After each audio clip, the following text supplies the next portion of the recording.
My name is Calliope, daughter of the sky god Zeus, and muse of much renown.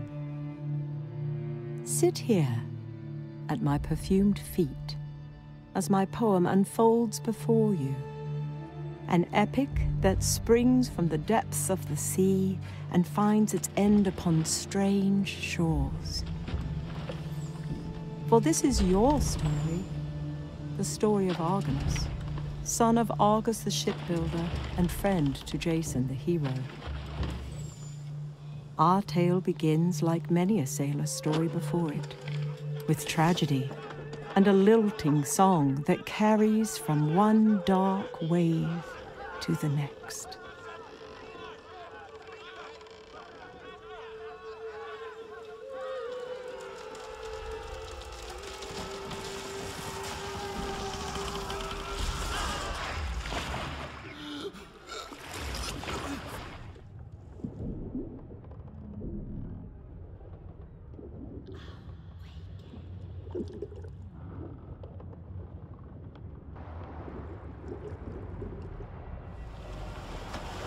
Awaken.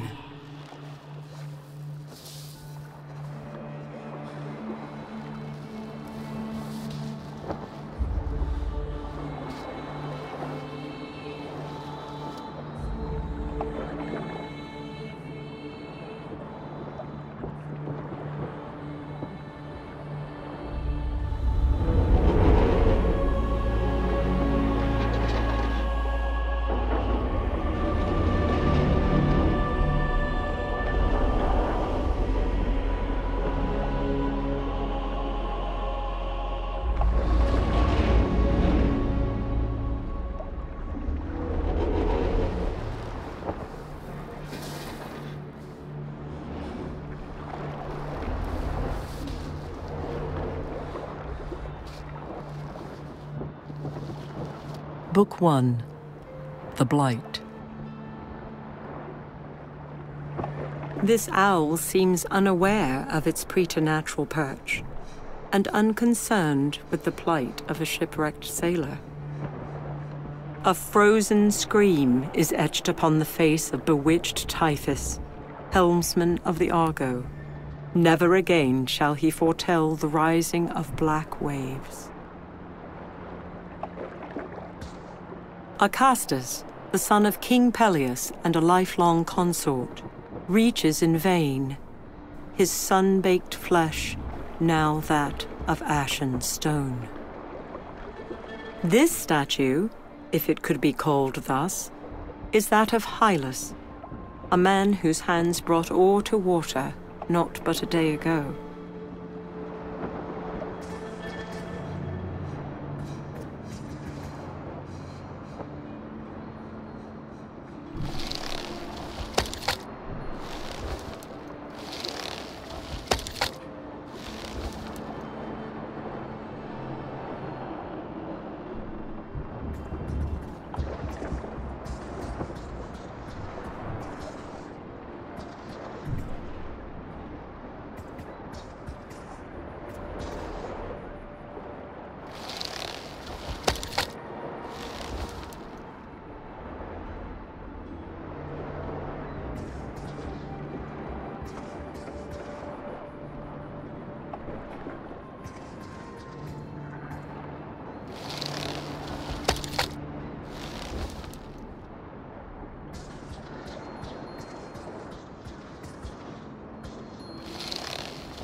The chalky fleece of this ewe is wanting for a shearer's work.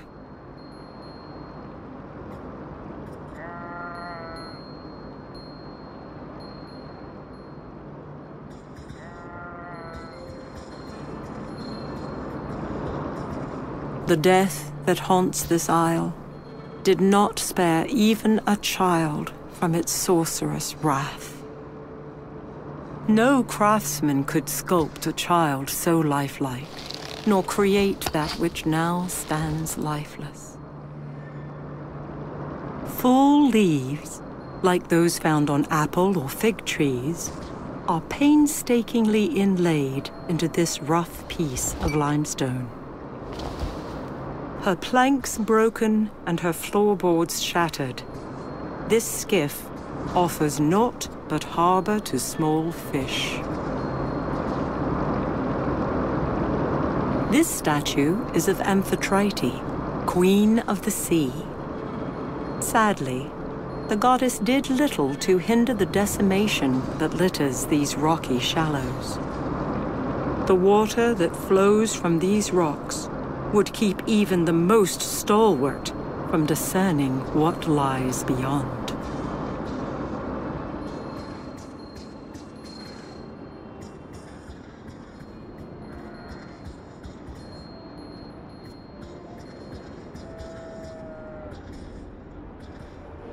While the foundation of this temple is interred, the architrave and frieze of the entablature remains.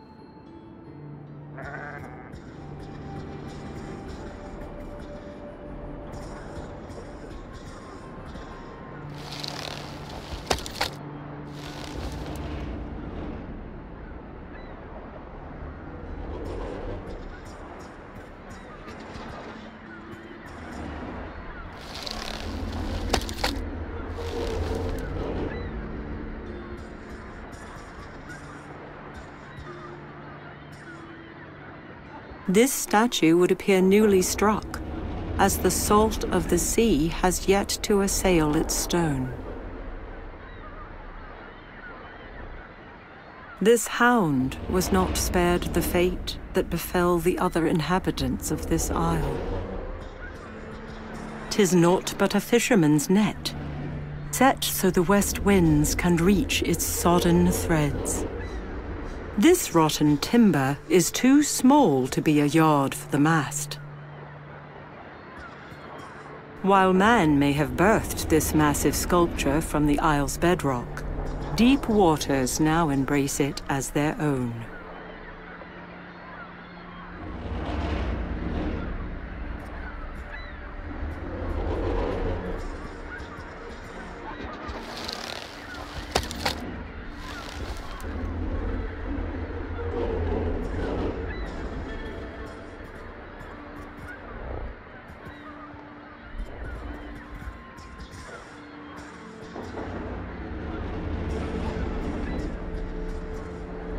An impossible horse with snow-white wings grazes upon a hillock, unaware, or perhaps indifferent, to a sailor's presence. Whether spooked or merely provoked, the stallion launches itself from the cliffside before mighty wings carry it far above the awestruck sailor below.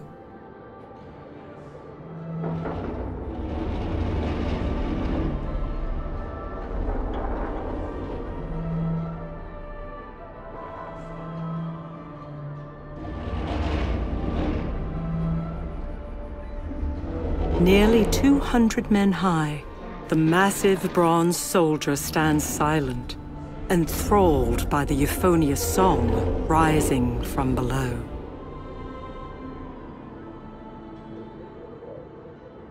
Though salty mists shroud their form, there is no denying the women upon the rocks. Or even from here, the lure of the siren's song is strong. This statue is of Minos, the king of Crete and son of Zeus and Europa. A semblance of Pasiphae, the immortal daughter of the sun god Helios, guards the entrance into this mountain. Massive stone doors are cradled by the sheer cliff face.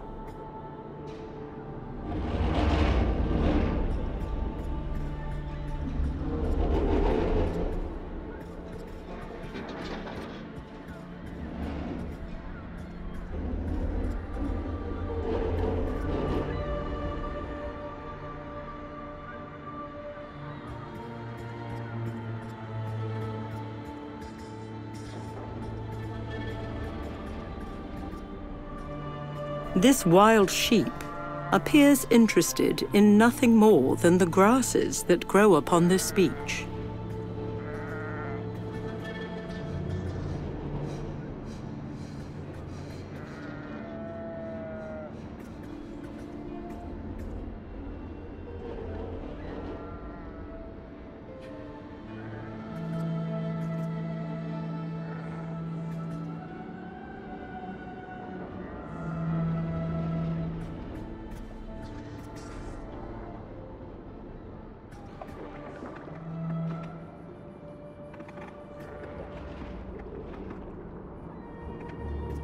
"'Tis Palamonius, son of Olenane Lernus, whose bodily frame and valor no man could match.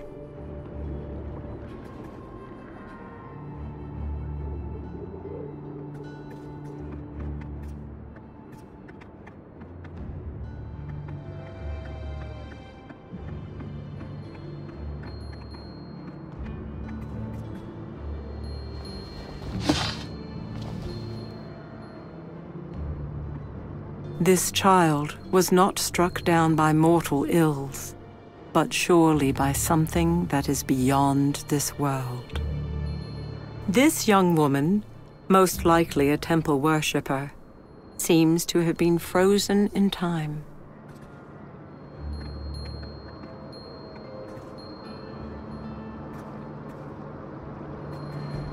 This grotesque statue is that of Honorable Castor, skilled to guide swift-footed steeds.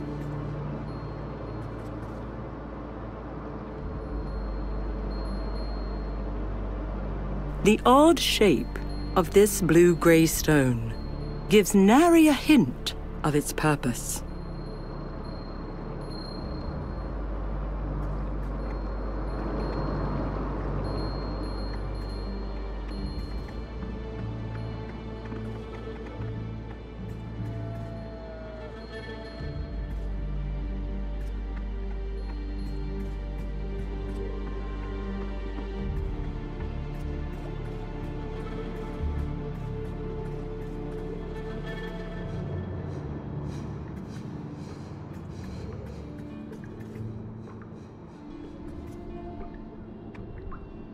Small ticks, like droplets of water, emanate from within this stone pedestal.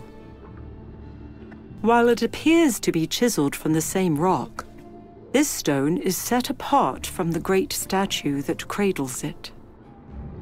The head of a once giant stone statue lies half hidden in tall grass and underbrush.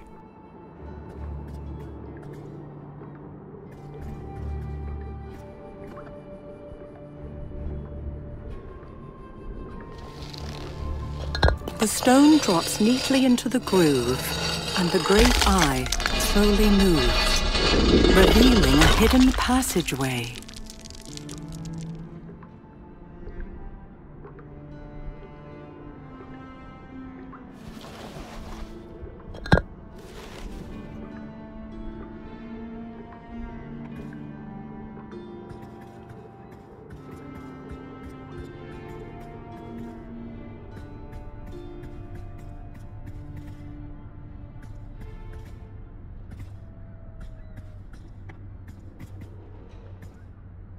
An unseen hand forces Argonus from his feet and into a dense thicket skirting the stone path. A soothing voice murmurs in his ear as the sailor witnesses the passage of things only spoken of in tall tales, and even then, in whispers. "Be quiet for but a moment," the voice counsels. Once the otherworldly creatures fade from sight, Argonus pulls himself from the dust and gazes skyward. Before him, held aloft, is a handsome woman, replete with glory and power. "How many times must fair Athena save one man?" the immortal asks, her head tilted with uncommon grace, her eyes soft. Before words can form on Argonus's lips, she continues. "'Tis not a query to be answered so readily, sailor of the Argo. Shadows gather," she says. There is a blight upon this isle. Have you not seen its handiwork? The flesh of your companions no longer flesh. Their bones, that of the earth. The woman's eyes drop. I fear my own hand may have set these dire events into motion. For this, I will make amends. But know well, many of your brethren yet live, for I have seen them with my own eyes.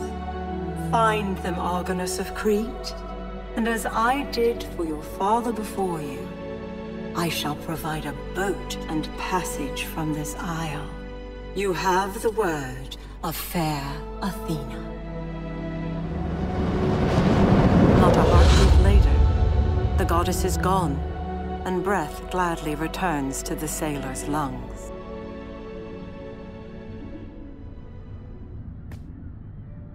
The statue is certainly that of the hero, Oileus, peerless in courage and strong in spirit.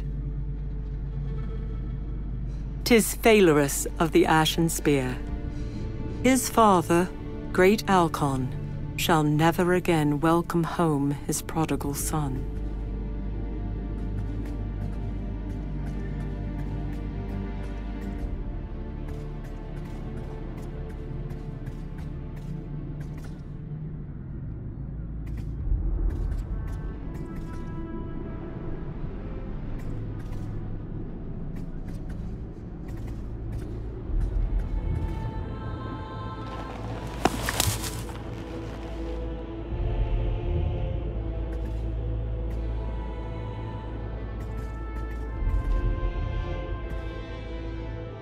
No doubt struck by the hand of an Argonaut, the head of the Hydra lies lifeless, its flesh still warm to the touch. Hail, strong Erobotes, the son of Iris, skilled in the seer's art of seeing between the mortal coil and the dark veil beyond. Paul Canthus, son of Abas. Never was there a sailor more eager to quest or raise weapons against a common foe. It is said that he was granted an enchanted weapon from Ares himself. Calais was a welcome comrade and could fashion ships to make trial of the seas with heavy oars. Taenarus has lost a great son in Euphemus. He was the most swift-footed of men, and was wont to skim the swell of endless seas. 'Tis the visage of strong Asterius, son of Hipparasius, who stood 200 of men against the Gagenes on the land of the Doliones. If not for its stone plight, this Methosian Hydra is like the one said to have been brought low by Heracles during his 12 labors.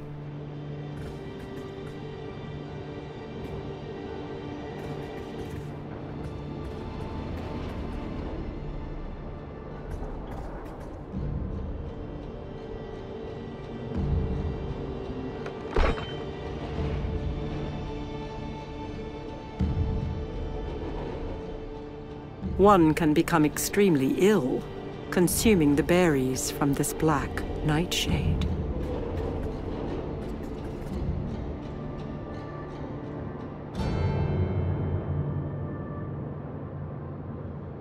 While the tip of this spear may no longer be fit for battle, it may still serve another purpose, albeit one more pedestrian.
finding a trinket such as this upon these shores, let alone within the boughs of this tree, must surely be a portent. Using the broken spear, Argonus plucks the necklace from its roost before laying it about his neck.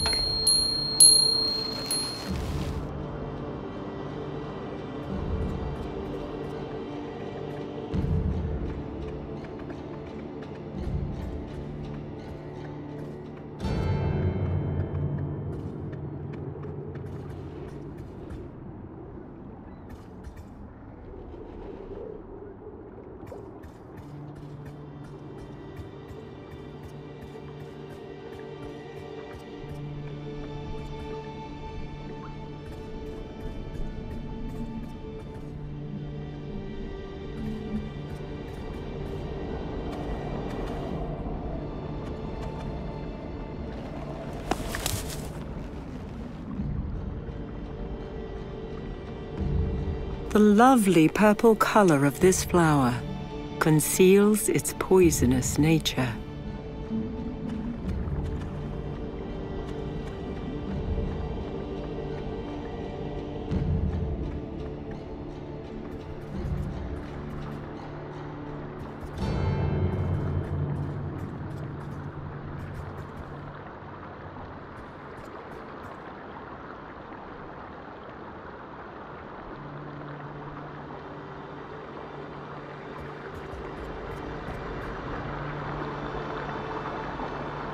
This woman was no doubt on her way to pay tribute within the temple. Her last moments of horror remain etched upon her face.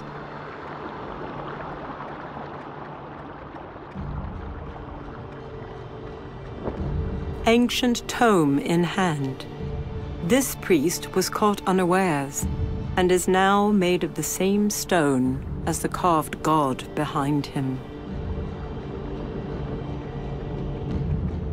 While this woman was surely an attendant of the temple, she shall never again set evening lamps alight. Even the pious have not been spared the bewitchment that has befallen this isle. This vase, portraying Poseidon and a merhorse, may have once held water or oil. At the moment, however, it holds neither.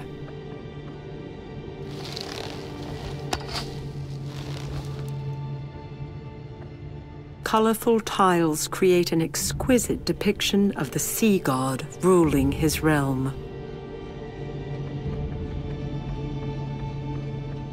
Painstakingly carved by the pious, reliefs such as this can be found in any temple from here to Lurcia.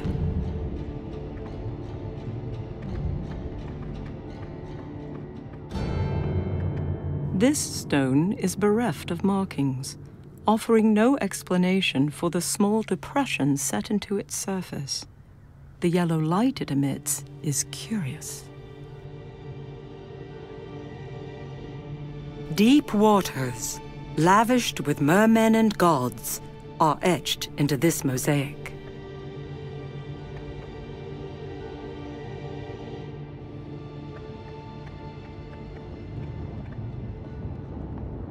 Unencumbered by the burdens of man, this mosaic depicts the gods both at war and at rest. It is surprising to see an owl this white upon an isle such as this.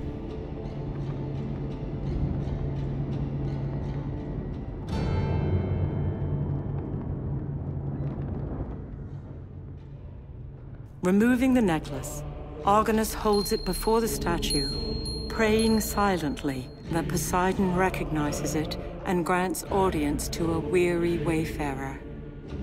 The great sea god does not disappoint.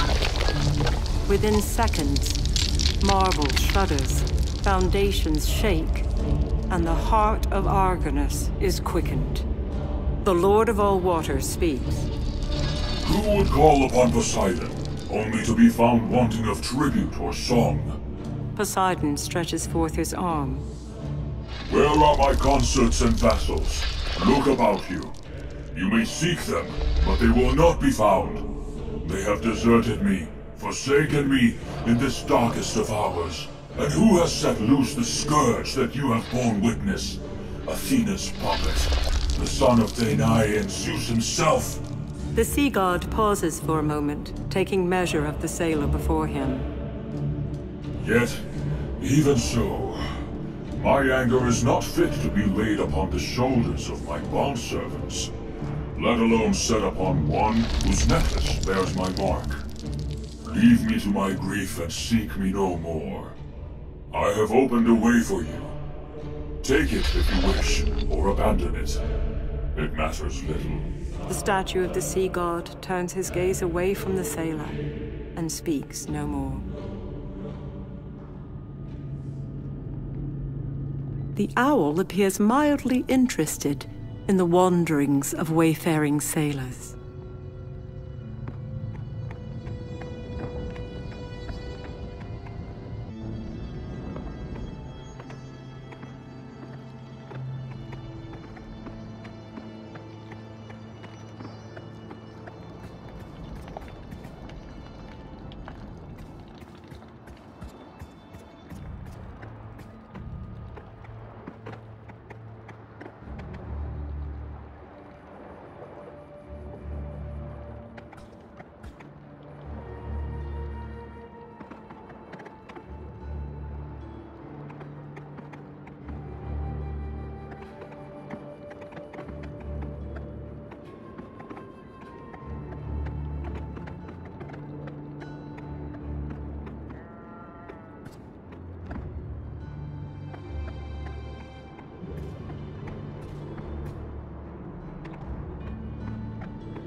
The soft white wool of this ewe has been transformed into grey pitted stone.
Small boats, such as this, lie broken upon the sands of this isle.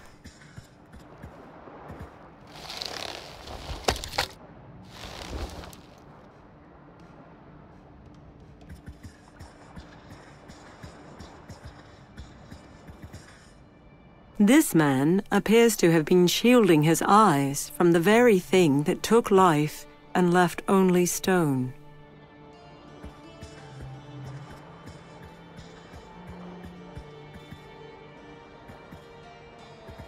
This net has been set out so as to dry in the warm ocean wind.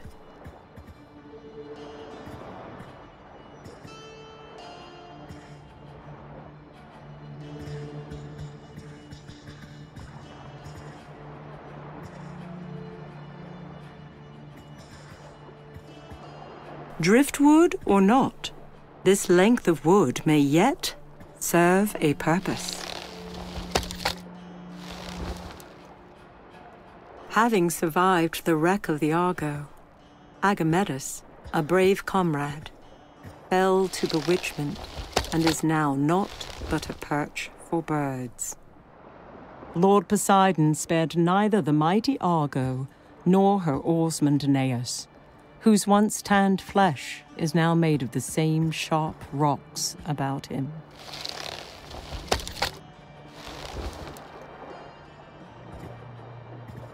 Here stands strong Argonus, warder of Ocalia and friend to all who put oar to Poseidon's dark waters.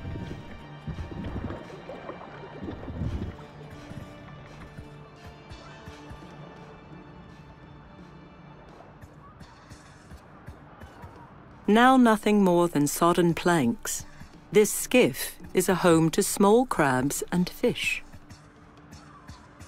A small opening, no wider than 2 shields, can be seen in the cliff's face.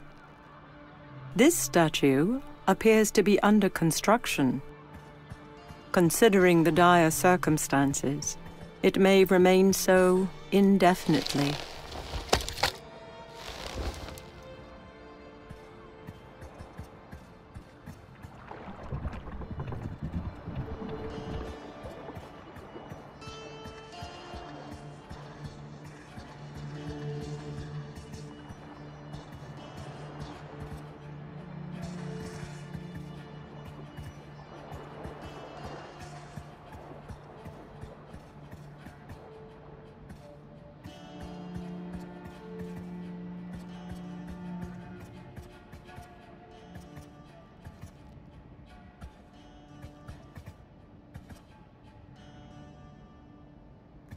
Of men who would share the toils of his brethren, none compare to fair Asterion.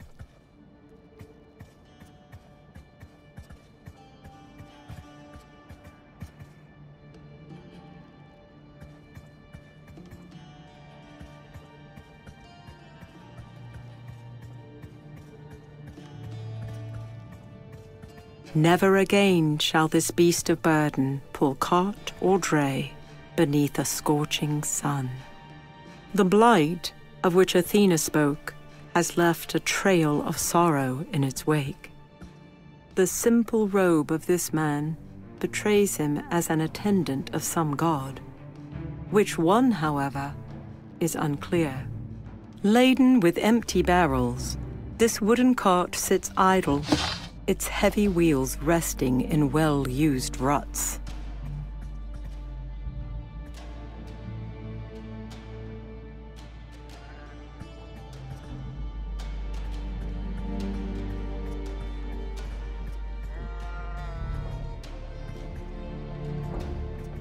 The chalky fleece of this ewe is wanting for a shearer's work.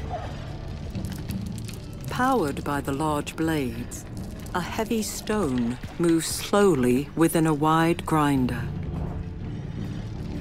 Heavy ropes bind the rungs of this simple wooden ladder.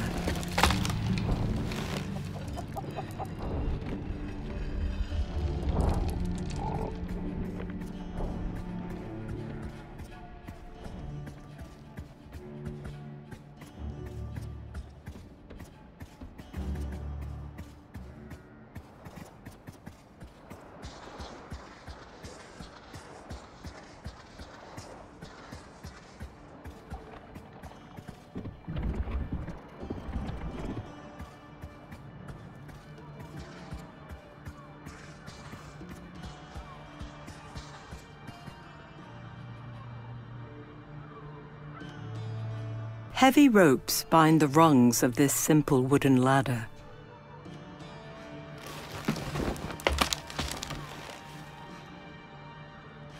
Heavy ropes bind the rungs of this simple wooden ladder.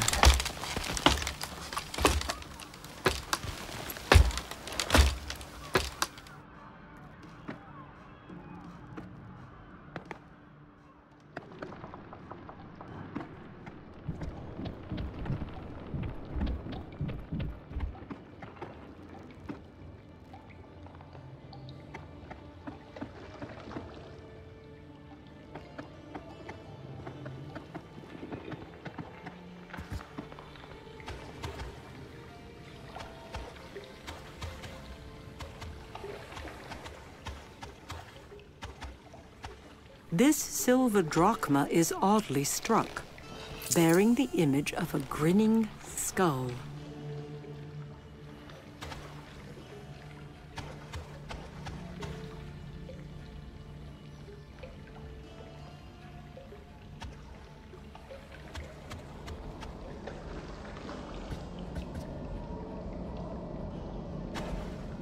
This blade, known as a Zaphos, has been neglected. Its edges are dull, and the metal is rusted with age.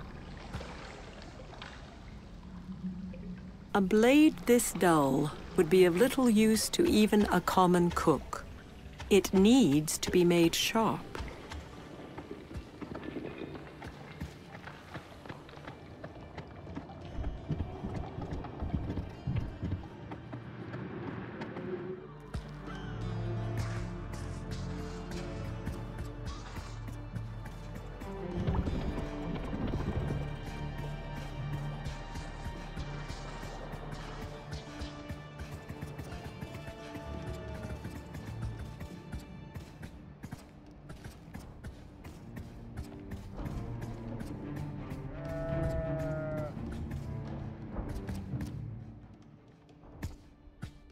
"'Tis naught but a large wooden barrel."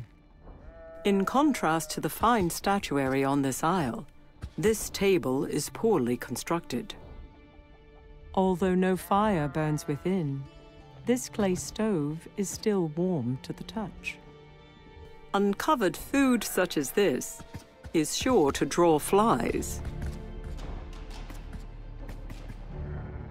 This creature had nary a chance to escape its petrified fate. Clearly caught unawares, this simply dressed man hinders entrance into or egress from this building.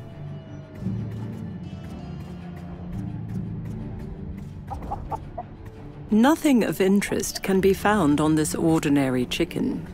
This chicken wanders aimlessly upon the sod, as chickens are wont to do. Any speculation on how this chicken might be tied to the events of late is completely unwarranted.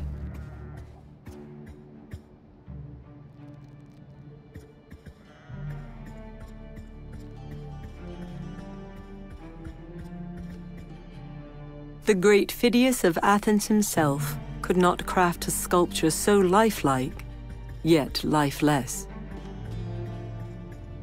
The look of horror on this mother's face is a thing to haunt dreams and drive men mad.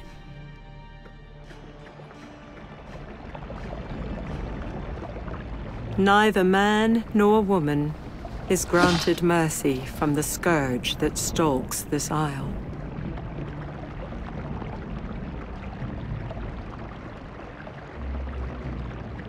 The mosaic piece that occupied this space is missing.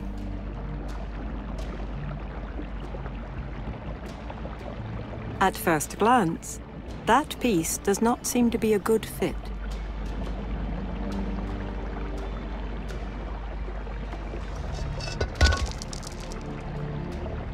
While some of this etching is ambiguous and incomplete, a single distinct monstrosity is not.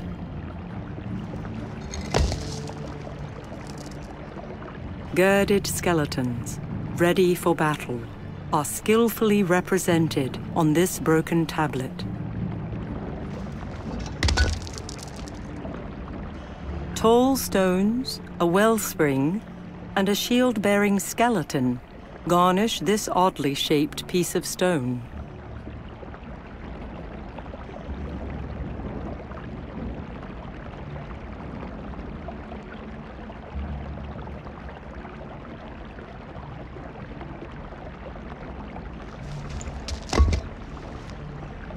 The creature depicted on this mosaic has multiple heads and a scaled hide.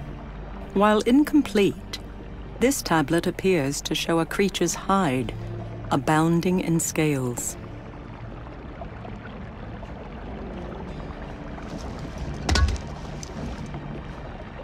Full leaves, like those found on apple or fig trees, are painstakingly inlaid into this rough piece of limestone.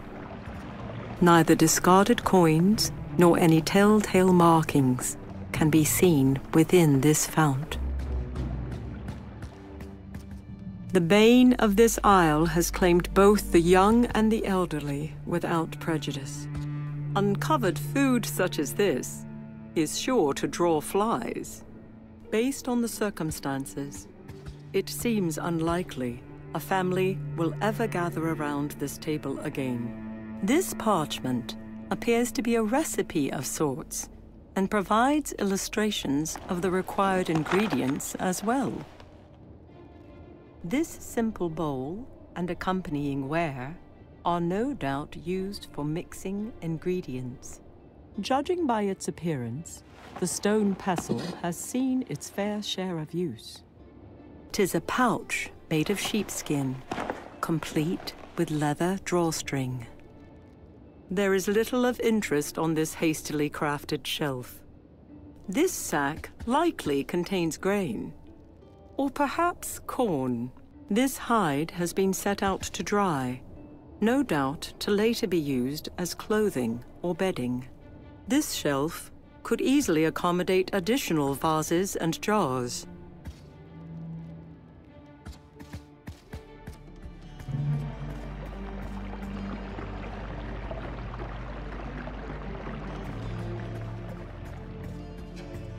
Sadly, pleading for one's life will not deter that which relishes in bringing both horror and death. Clothes have been set to dry on this clothesline.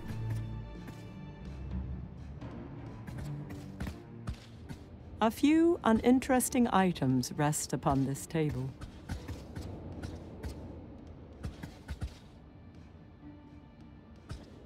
This large shelf is stocked with various vases and bowls.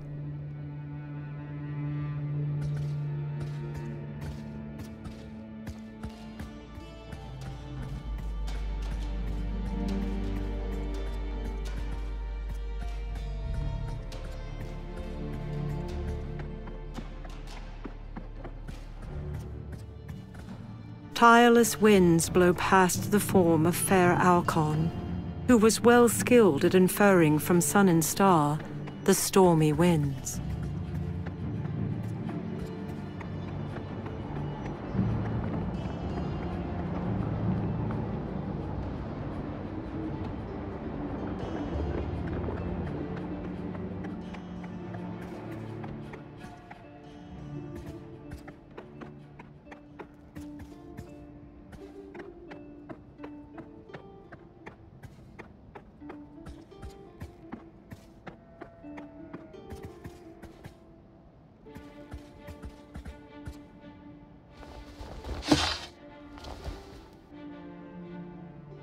The form of a child, still in mid-stride, is no more than a lifeless statue within tall grass.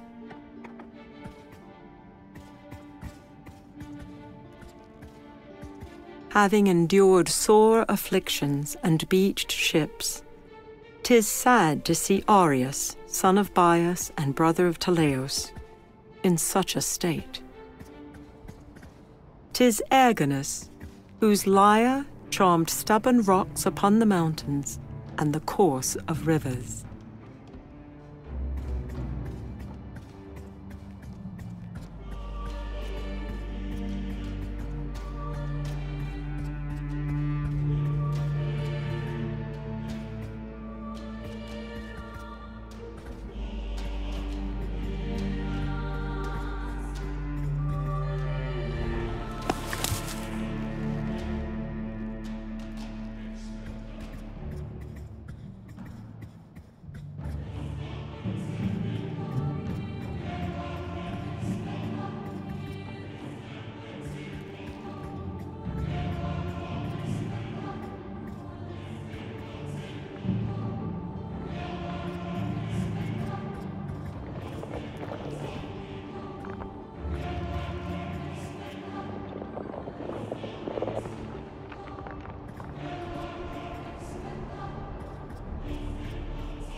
This harpy is not unlike one that tormented Phineus, blind king of Thrace, before he was delivered by the hero Jason.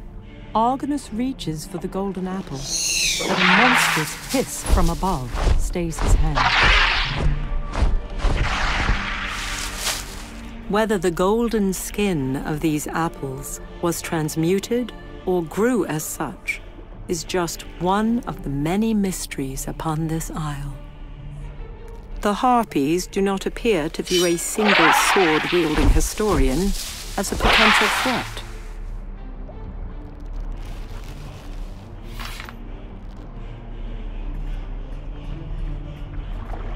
This shallow pond reflects tall stones, set about it as if to keep the water captive within this golden veil.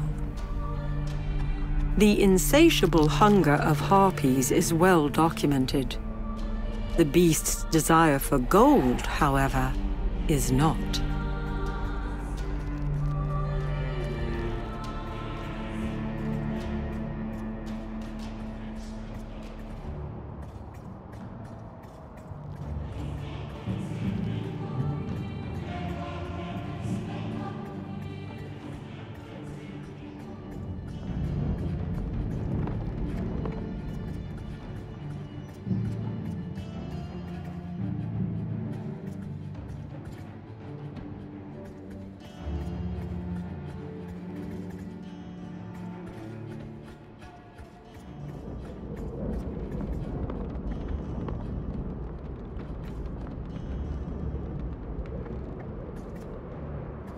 Zetes, the son of Boreas, shall stand battle-ready for all eternity.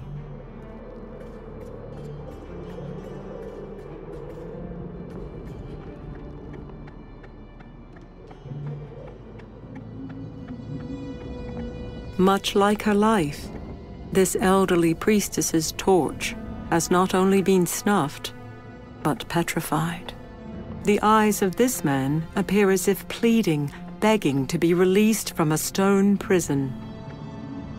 The owl appears mildly interested in the wanderings of wayfaring sailors.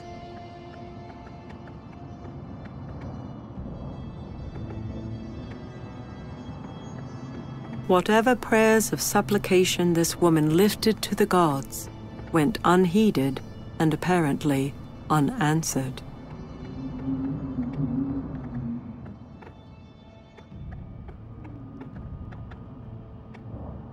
This stone is bereft of markings, offering no explanation for the small depressions set into its surface.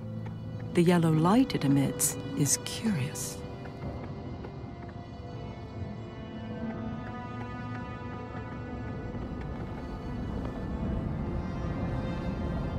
While impressive statues dedicated to the goddess Hera are not uncommon, the dearth of pious attendants is troubling.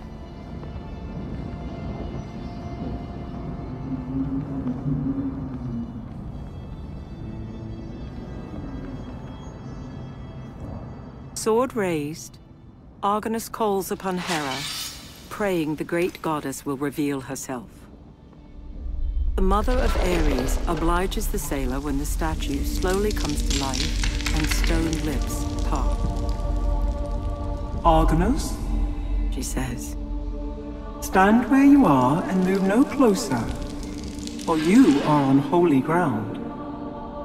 I have watched you from afar.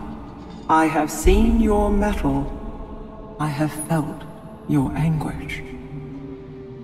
Did you know that the gods feel anguish as well? Perhaps not for fallen comrades, but certainly for that which has been taken from us. Zeus's pets have taken to roost, defiling my golden orchard, which now lies fallow. I need but one warrior who would reclaim it. Reclaim my honor. Would the name of Argonus be immortalized thus? Argonus says nothing and raises his sword once again. Hera nods even as the sailor feels her eyes move from his face to his chest, and then finally resting upon his weapon.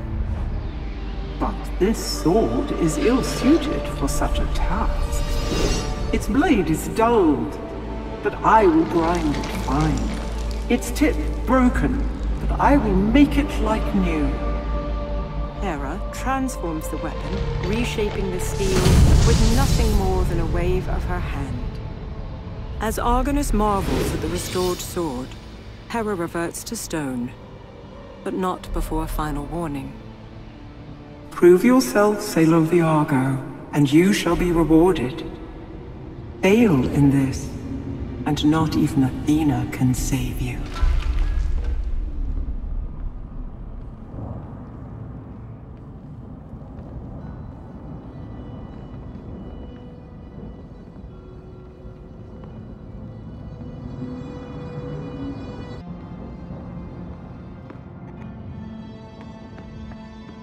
The snow-white owl is beautiful and strangely comforting as well.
The cruel teeth shown on this mosaic are not those of men. They appear to have come from something far larger and more sinister.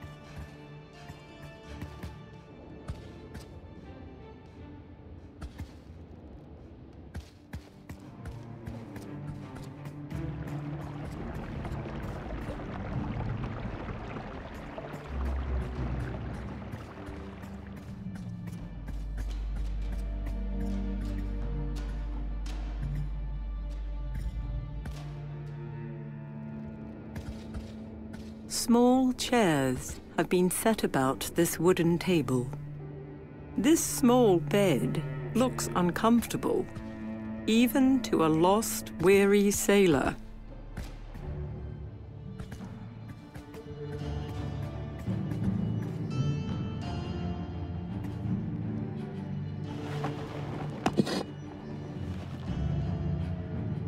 This cart is in fine shape and only in need of an ox or horse.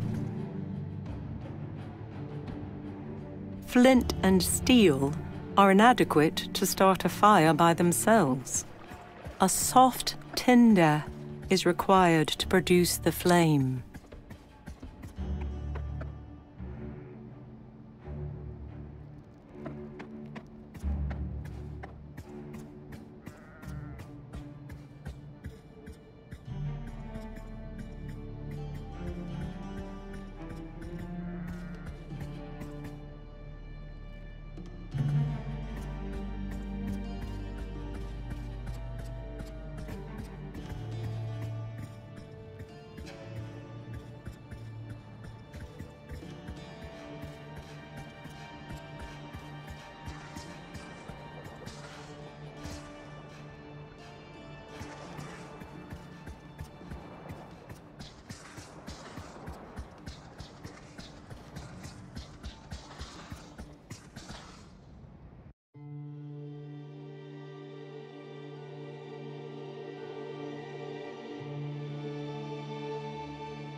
Argonus drives the enchanted sword into the Hydra's mouth. But even using considerable force, the sailor of the Argo can extract no more than 3 of the beast's teeth.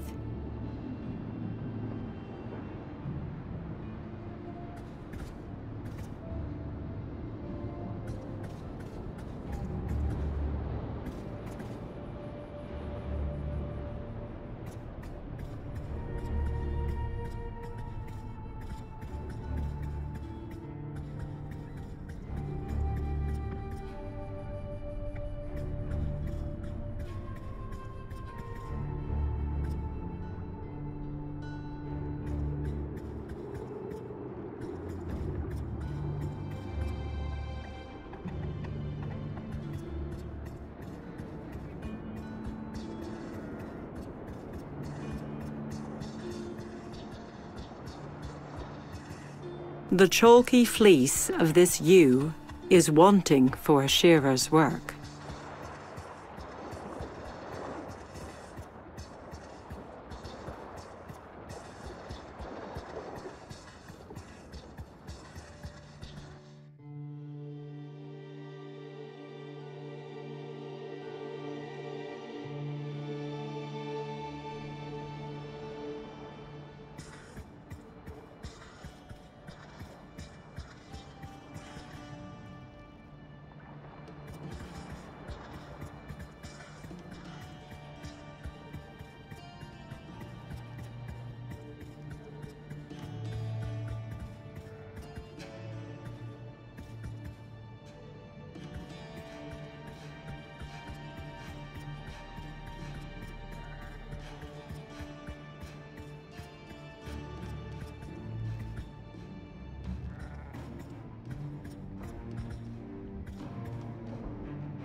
These 3 teeth of the Hydra are said to have preternatural power, imbued by the gods themselves. Surely King Jason or fair Cadmus could attest to such. As if awaiting the first act of a great play, a circle of tall, silent stones surround Argonus as he reaches for the teeth of the Hydra. With a sweep of his arm, he tosses them into the shallow water, like a farmer sowing his field after winter's winds have faded. The ground trembles beneath the sailor's feet, followed by an uneasy silence. Then, one by one, skeletal foot soldiers rise, their stalwart shields bearing the mark of the very thing that birthed them. The undead warriors look to the trees and move as one toward the harpies that desecrate their branches. They engage the beasts with fury, raising sword and spear, staining the green sod below with splashes of red. After a short skirmish, the dogs of Zeus relent and are driven from the dense boughs and into gray skies. Victorious, the skeletons remain, ensuring the safety of the goddess's orchard. This shallow pond reflects tall stones, set about it as if to keep the water captive within this golden veil. The skeletal soldier stands at attention, perhaps guarding the grove, perhaps awaiting further orders.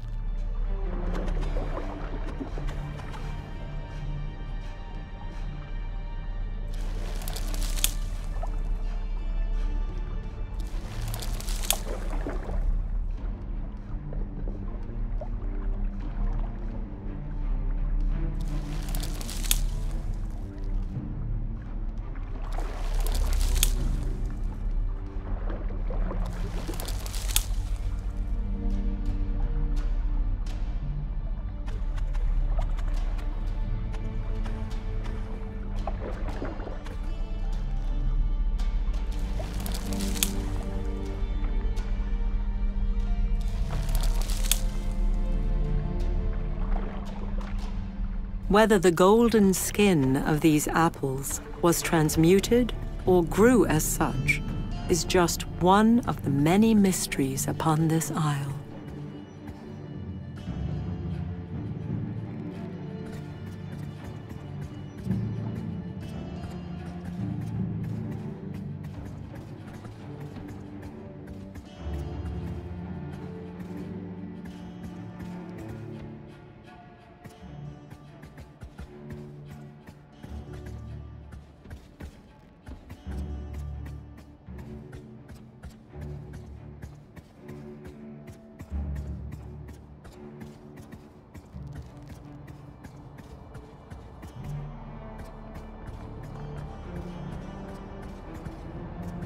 The insatiable hunger of harpies is well documented. The beast's desire for gold, however, was not. This skeleton remains, ensuring that the harpies will never again alight upon these golden boughs. Sword in hand, this skeleton moves silently beneath the trees, patrolling Hera's orchard.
It takes naught but a few heartbeats for the statue to stir, and the mother of all gods to awake. Well done, sailor of the Argo, Hera says. You have driven the harpies from the boughs of my orchard.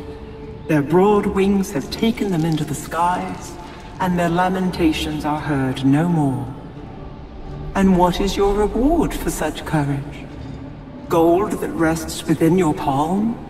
Your name remembered in my great halls?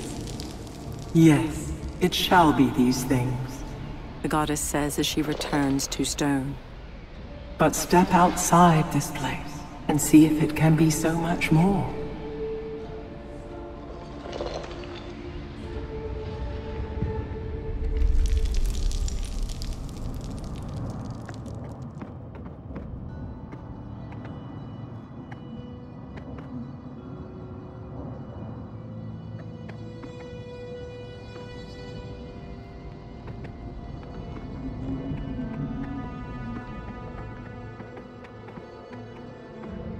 Gazing skyward, Argonus witnesses Hera's promise glide down to the earth upon wings of purest white.